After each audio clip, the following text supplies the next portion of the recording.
Hello दोस्तों, इस परिवार में आपका स्वागत है। जैसा कि हम लोगों ने भी पहले भाग में हम लोगों ने ही पढ़ा था कि संख्या वृद्धि हम लोग पढ़े थे इस चैप्टर का नाम, और हमने पहले भाग में हमने स्टडी किया हुआ था उसके बारे में परिचय कि संख्या वृद्धि के परिचय में हम लोग पहले भाग में हम लोग पढ़ रहे हैं। और जिन स्टूडेंट ने पहला भाग अगर नहीं देखा हो तो पहले भाग में जाकर उसके बाद देख ले। उसमें सारा परिचय आपको पहले भाग में मिल जाएगा। जैसे हम लोग प्राकृतिक संख्या क्या होता है, पूर्ण संख्या क्या होता है, परिमेय संख्याएं क्या होती हैं, ये सब हमने पहले भाग में ही डिस्कस कर लिया है। अगर जिन छात्रों को अगर समझने में दिक्कत हो रही है तो मेरे यूट्यूब चैनल जाकर या फिर ऐप एप्लीकेशन डाउनलोड करके इंस्टॉल करके उसमें मैसेज कर सकता है, और 24/7 फ्री आपकी सुविधा है।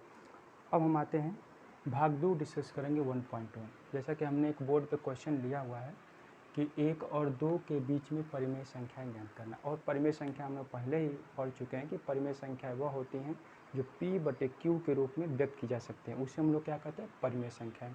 और जो संख्याएं P/Q में नहीं लिखी जा सकती उन्हें हम लोग कहते हैं अपरिमेय संख्या। तो आइए हम लोग यहाँ पर देखते हैं कि 1 और 2 के बीच में परिमेय संख्या कैसे ज्ञात करते हैं। तो इसका हम यहाँ लिखते हैं यहाँ पे। तो सबसे पहले परिमेय संख्याओं ज्ञात करने के लिए अगर हमारे पास 1 है और 2 है तो इसके बीच में हमें दो परिमेय संख्या ज्ञात करना है। तो सबसे पहले हम लोग क्या करेंगे, फर्स्ट स्टेप में 1 और 2 को जोड़ेंगे और इसका आधा कर देंगे, तो हमें परिमेय संख्या पहले मिलेगा 3/2। यानी अगर हमें 1 और 2 के बीच में अगर एक परिमेय संख्या ज्ञात करनी होगी तो पहली परिमेय संख्या हमारी कितनी हो जाएगी, 3/2। इसी तरह अगर इसको बीच में रख दें 3/2। अभी हमें एक परिमेय संख्या और ज्ञात करना है, तो या तो हम इसमें से निकाल लें या फिर इसमें से निकाल लें। इसी तरह एक दूसरे सेकेंड स्टेप में परिमेय संख्या कितना हो जाएगा, तो 1 + 3/2 डिवाइड बाई 2। तो इसको हो जाएगा 2 × 1 = 2, 5/2 और डिवाइड बाई 2 = 5/4। अतः हमारी दूसरी परिमेय संख्या हो जाएगी 5/4।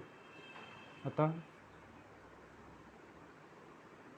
1 और 2 के बीच परिमेय संख्या हो जाएगी 1 5/4 और 3/2 और 2। ये हो गया हमारे दो परिमेय संख्या। इसका मतलब हुआ कि अगर हमें 1 और 2 के बीच में परिमेय संख्या निकालनी है तो पहले 1 और 2 को लेंगे और इसका आधा कर देंगे, तो 1 और 2 के बीच में हमें एक परिमेय संख्या निकलेंगे। सेम टू सेम उसी तरह से अगर हमें एक परिमेय संख्या और निकालनी है तो हमें इनके बीच में एक निकाल लें या फिर इनके बीच में एक निकाल लें। तो हमने फिर वही प्रोसेस करना पड़ेगा कि 1 + 3/2 करेंगे और इसका हाफ कर देंगे, तो हमें इनके और इनके बीच में एक परिमेय संख्या निकल जाएंगी। तो सेम टू सेम 1 और 3/2 के बीच में एक परिमेय संख्या हमारा निकल गया 5/4। फिर हम इसको लिख देंगे 1 और 2 के बीच में परिमेय संख्या 1, 5/4, 3/2 और 2। ये हमारा हो गया आंसर। सेम टू सेम अगर हमें और परिमेय संख्या याद करनी पड़ेगी तो फिर इसके बीच में कौन निकालेंगे, तो 3 परिमेय संख्या आ जाएगी। इसी तरह दो संख्याओं को लेकर के आधा करते चले जाएंगे, उनके बीच में हम लोग का परिमेय संख्या निकलती जाएंगी। ठीक है, तो अगर इसको तो स्क्रीनशॉट ले लीजिए। फिर इसी तरह हम लोग अगला क्वेश्चन देखते हैं। अगर जिनको कोई अगर डाउट होता है तो मुझे कमेंट सेक्शन में कमेंट लिख देगा, उसका सोल्यूशन फिर से हो, या फिर वीडियो को आप पॉज करके या फिर रिव्यू करके आप इसे देख सकते हैं।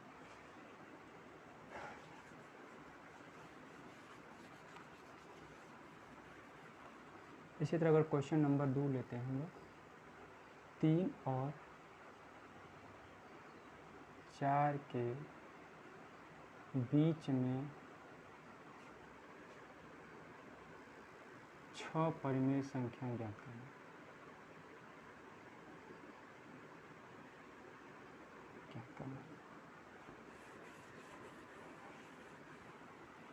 अब इसी तरह हमने क्या किया कि अब हमने दो परिमेय संख्या निकाला था। अगर हमें किसी तरह 3 और 4 के बीच में अगर 6 परिमेय संख्या अगर ज्ञात करने के लिए बोलेगा तो हम क्या करेंगे, हमारा प्रोसेस एकदम बिल्कुल सेम रहेगा।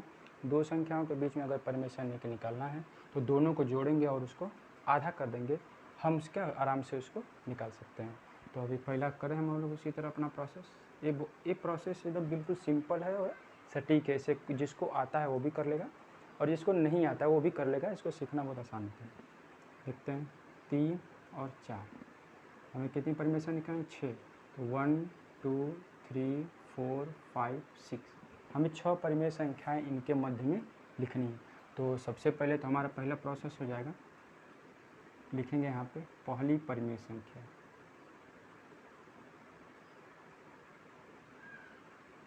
कितनी हो जाएगी? 3 और 4 को ऐड करेंगे और डिवाइड बाय 2 कर देंगे तो हो जाएगा 7/2। ये हमारी हो गई पहली परिमेय संख्या, जो कि हम यहाँ पे इसके बीच में हम क्या लिख सकते हैं। यहाँ पर हो गया 7/2। ये हो गई हमारी पहली परिमेय संख्या। अब हमारी दूसरी परिमेय संख्या क्या हो जाएगी?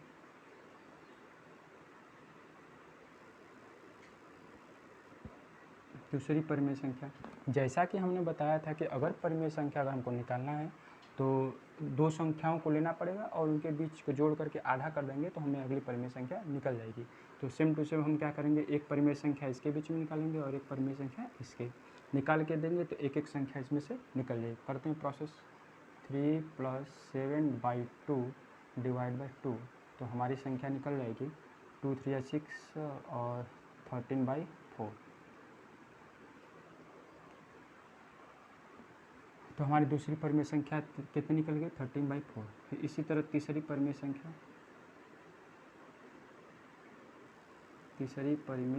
संख्या बराबर कितनी हो जाएगी? अब सेम टू सेम इसी तरह इसके बीच में निकाल लें तो 4 + 7/2, 2 4 = 8, 2 चौके 8, 8 7 15 और 15/4।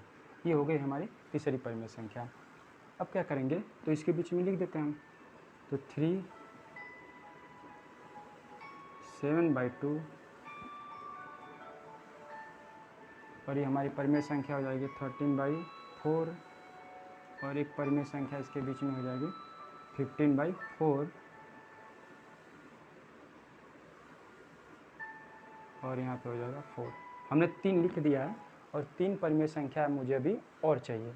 तो अब इसी तरह फिर क्या करेंगे, अब इसके बीच में निकालेंगे और इसके बीच में निकालेंगे। लिखते हैं चौथी परिमेय संख्या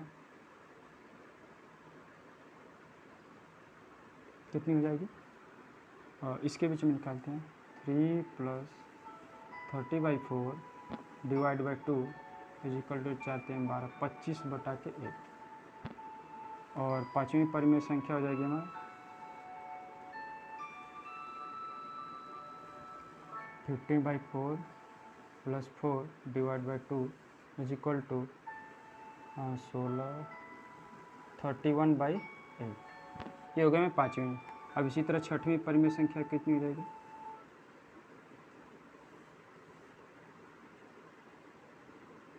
छठवीं परिमेय संख्या हो जाएगी हमारी। अब इन दोनों के बीच में किसी में से ले लेते हैं तो 7/2 + 15/4 डिवाइड बाई 2, इसको कर लेते हैं 28, इसका मल्टीप्लाई इसके साथ और 15 दूना के 30 और डिवाइड बाई 4 दूना के 8 और डिवाइड बाई 2, तो कितना हो जाएगा 58/16। ये हो गया हमारे छठवीं प्रश्न। अतः 3 और 4 के बीच में 6 परिमेय संख्या हो जाएगी हमारी। लिख देते हैं हम अपना 25/8 फिर 31/8, उसके बाद 58/16 फिर 7/2 फिर 15/4 हो गया। फिर उसके बाद 1 2 3 फिर उसके बाद आ जाएगा 15/4, उसके बाद 13/4 और 7/2। 7/2 हो गया ना, यहाँ पर हो जाएगा 4। 1 2 3 4 5 6, ये हो गया हमारा आंसर। तो ये बहुत सिंपल सा प्रोसेस है परिमेय संख्या निकालने के लिए। तो हमें नहीं लग रहा कि अब किसी छात्र को दिक्कत होनी चाहिए, क्योंकि इस परिमेय संख्या निकालने का सबसे अच्छा तरीका है।